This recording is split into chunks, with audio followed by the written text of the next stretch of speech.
ప్రియమైన దేవుని బిడ్డలారా, మరి ఈ దినాన నేను మీకు ఒక మంచి వర్తమానాన్ని ఇవ్వాలనుకుంటున్నాను.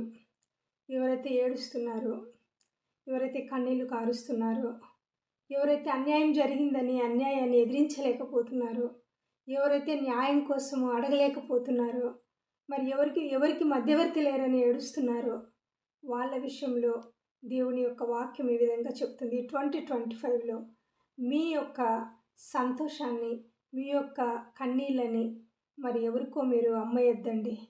ఎవరికోసమో మీరు కన్నీళ్ళు కార్చాల్సిన అవసరం లేదండి. అలాగే మీ కన్నీటికి కూడా మీ శత్రువు వెలకట్టి వెనక్కి ఇచ్చేటట్లుగా దేవుడు చేయబోతున్నాడు. 2025లో మీ కన్నీళ్లకు ప్రతిగా, భారభరితమైన ఆత్మకు ప్రతిగా స్తుతి వస్త్రాన్ని ఆయన ఇస్తాడు. అలాగే ఆనంద తైలంతో ఆయన నిన్ను అభిషేకించబోతున్నాడు. మీ దుఃఖంకు ప్రతిగా ఆనంద తైలంను ఆయన మీకు ఇస్తున్నాడు. Let the enemy pay back everything what he has stolen from you. నీ దగ్గర నుంచి ఏం దోచుకున్నాడు అదంతా కూడా నీ కన్నీళ్లకు కూడా వెల కట్టి ఇవ్వాలని దేవుడు కోరుకుంటున్నాడు. ఎందుకంటే ఆయన అంటాడు, నీ కన్నీళ్లు నా బుడ్డిలో ఉంచబడినవి అని.